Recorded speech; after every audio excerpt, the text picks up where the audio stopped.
Jesus, all our sins and griefs to bear. What a privilege to carry everything to God in prayer. Magandang gabi po sa ating lahat. Salamat sa Panginoon at binigay niya muli ang pagkakataon na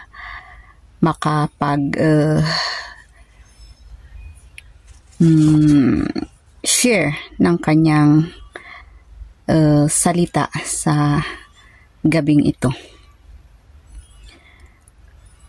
Sana ay nasa mabuti kayong kalagayan sa gabing ito. At ang atin pong aral sa gabing ito ay mababasa natin sa chapter 4 ng libro ng Timothy. At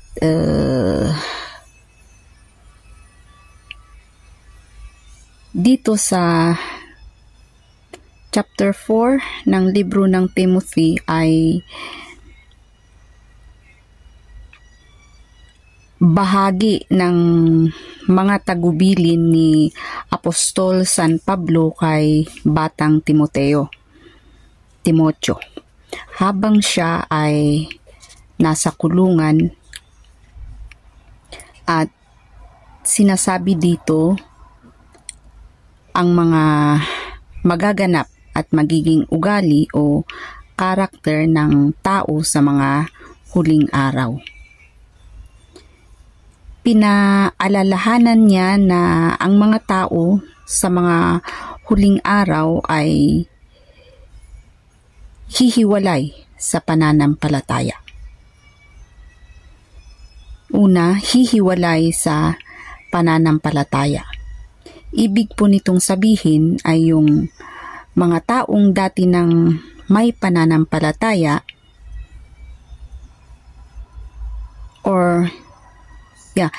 ibig sabihin hihiwalay sa pananampalataya. Ibig nitong sabihin ay yung mga taong dati nang may pananampalataya. So, ibig sabihin mga Kristiyano ito na sa kalaunan dahil siguro sa mga pagsubok sa buhay, mga pangyayaring di inaasahan, ay hindi na sila naging matibay doon. Kaya sa kalaunan ay bumalik o kaya ay humiwalay na sa kanilang dating pananampalataya. At pangalawa ay mapagkunwari at sinungaling. Ito namang mapagkunwari at mga sinungaling, ito yung mga taong kung tawagin ay dublikara. Maganda yung pinapakita sa labas pero hindi naman nila ipinapamuhay ang kanilang sinasabi. Sila ay mga taong mapagkunwari. At ang mga sinungaling naman, yung mga nagdadala ng mga pamati or paniniwala na di naman biblikal. Maling paniniwala. At maraming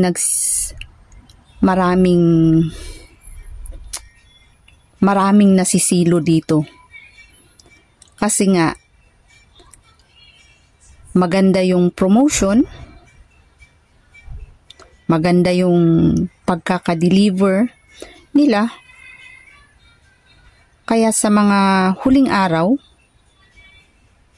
marami pa rin ang nasisilo ng mga taong ito. Ilan lamang po yan sa mga tagubilin ni Pablo kay Timoteo na maging mapagmatsyag at matalino sa lahat ng pagkakataon at ipaintindi sa mga kapatid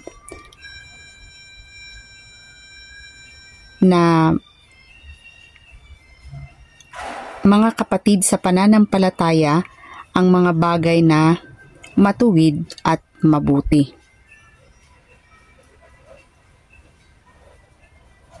At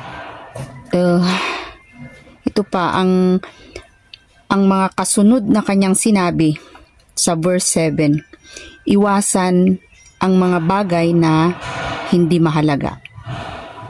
At ano ang mga bagay na dapat nating iwasan na hindi naman mahalaga?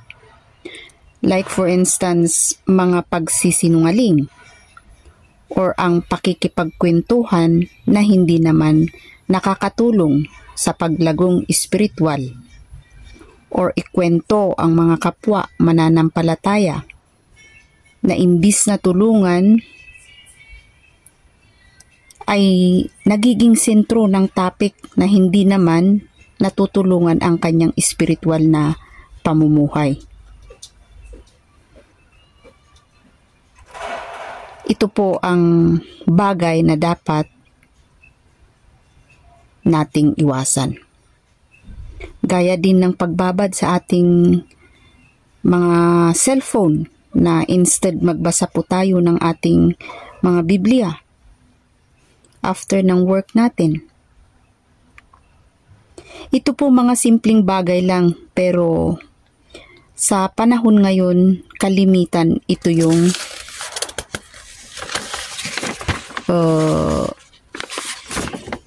ginagawa natin.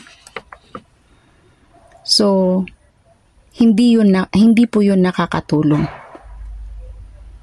Kaya, isa yan na bagay na dapat iwasan sa panahong ito. Dahil hindi naman tayo pwedeng lumago na hindi tayo nagbabasa ng ating Biblia. At hindi tumutulong sa mga gawain para sa Panginoon. Alagaan ang sarili at katuruan. Tama po, di ba? Kung hindi natin aalagaan ang ating sarili, paano natin magagampanan ang ating ministry? Connected po kasi na kung hindi tayo healthy, physically, naaapektuhan ang ating ministry. So, kailangan tayo mismo na mananampalataya ay mag-iingat sa mga ating kinakain upang tayo ay maging healthy. Mag-exercise, ganyan.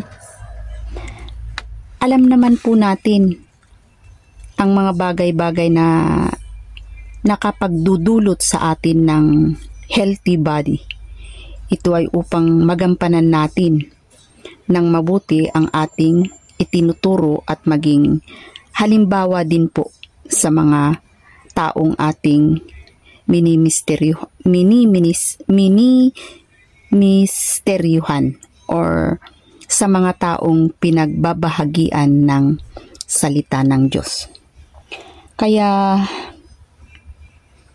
bilang tagasunod ni Kristo, sana ay maging positibo ang ating mga tugon. Lalo pat alam natin na nasa huling araw na tayo. Maging mapagmatsyag at manatili sa pananampalatayang itinuro ni Kristo. Ito po ang aking